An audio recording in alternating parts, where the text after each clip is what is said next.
Our next speaker is Joe Barkley. Joe was a state senator years ago and is running for the 60th state senate position right now. But we're not here to talk his political candidacy, but rather he's here because he too, like Tanya, has been very active and persistent in getting the Tea Party movement underway and coordinated across the state. So we owe a vote of thanks to Joe, and I turn the microphone over to him. Thank you, John. It's a pleasure to be here with you. I've been looking forward to this. It's the first time I've made it down here because I work, Mondays and Tuesdays are my days working out of town. But today was a good excuse for it, and it's good to see such a good crowd. And I'll say something about John's claims of my possible responsibility for what's going on. No one can make a movement like this go. You can't get people to turn out until people are ready to turn out. And all you can do is do your best when the people are there to pull them together and point them in the right direction and help them and organize them. I went through this in 1991 when we fought the state income tax with Tom Scott, and it was a popular uprising. It came out of nowhere. It wasn't provoked by me or by Tom. All we could do was to try to ride a wild mule. Is that the right thing? A bronco maybe is better than a mule. Felt like a mule sometimes. And it's the same this time. I went to the Tea Party on April 15th of last year in New Haven, thinking I was wasting my time, that there'd be a couple of dozen people, and I saw 100 times that many. And I knew that something had changed in this country. And what has changed is that the government by the people is going to be restored. This country is a republic, and that means the people rule. And it means that the responsibility for the government is ultimately ours. And I think in the last year, the people have decided that they are ready to take responsibility for their government again. They're ready to change the way their government has been working, and they're ready to start to put limits to their government. I don't know how small government ought to be, but I know it ought to be smaller than it is. And the point is to start that process back in the other direction and move it that way until it's time to stop. It might be years and years and years. It won't happen overnight. But the spirit that is abroad in this land, that is exemplified by this Tea Party movement, is not going to go away.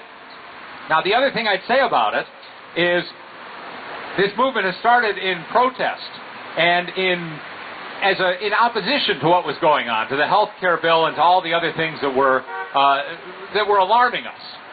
But this is an election year, and this is the year that we have a chance to do a positive thing, which is not simply to complain about the people that we have in office, but to put people in office that will do the job for us.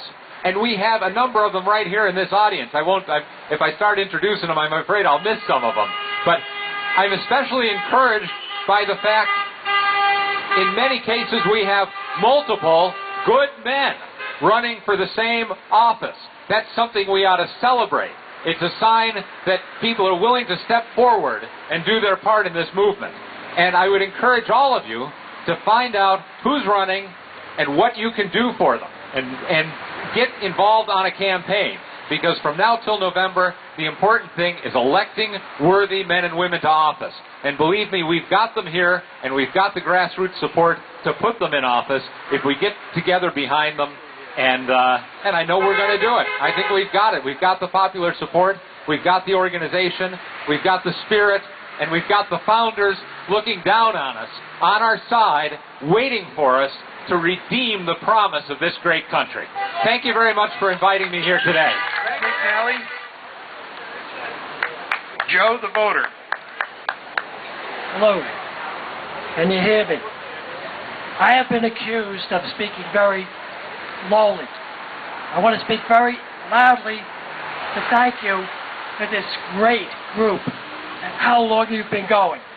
I haven't been here as many times as Chris or all of you, but I love the spirit of this place, and I love the cards going by, giving us 10 to 1 thumbs up to the thumbs down. My goal right now, since we have dumped Dodd, is to dump Chris Murphy. So if anybody has any information, please send it to Chris or myself, and we'll put it up on the Murphy Must Go site. We've been working for a year plus, and we want to turn this state... I almost said... All right, we want to turn this state red. I almost said blue, too. But in any case, black and blue. All right, I'm not accustomed to speaking in public much, but I do appreciate this opportunity and hope to see you all in November at the biggest party Connecticut ever has to celebrate the Tea Party victories. Thank you. I hope you remember this statement. I quoted on the green in Waterbury on July 2nd, 2008. Obama said, "I will build a civilian workforce larger than our army and more well-funded," unquote. I quoted the 13th paragraph of the Declaration of Independence, which is against the law for what he wants to do. I asked Mr. Murphy, I realize you don't know this, but I will ask you the same question 1 year from now. I hope that if you're protesting with Murphy, that you will remind him of this clause, and if the media is here, I hope he will comment on this.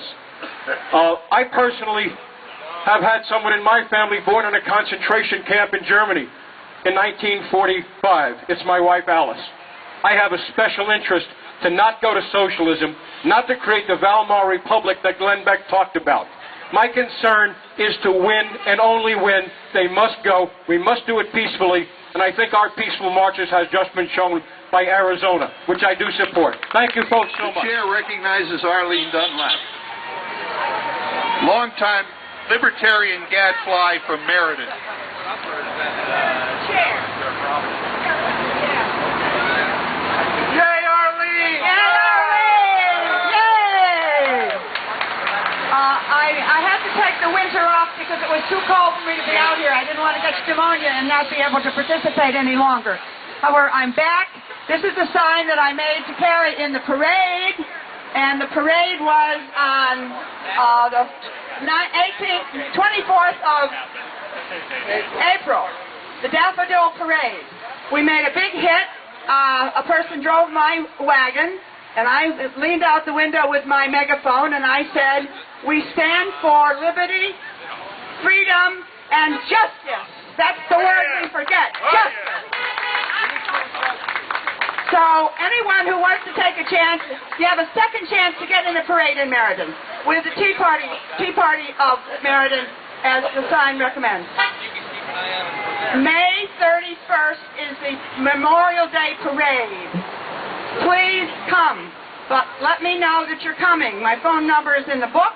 You can speak to me before then, or you can send me an email, and my email, you'll be able to remember this, freedomnowct@Lycos. So please come. I'm really happy to be here. I'm happy to be able to say something. And where is Tanya? I spoke in New Haven, remember? Yes, I do. Boy, did I think I was pretty fancy. Thanks a lot.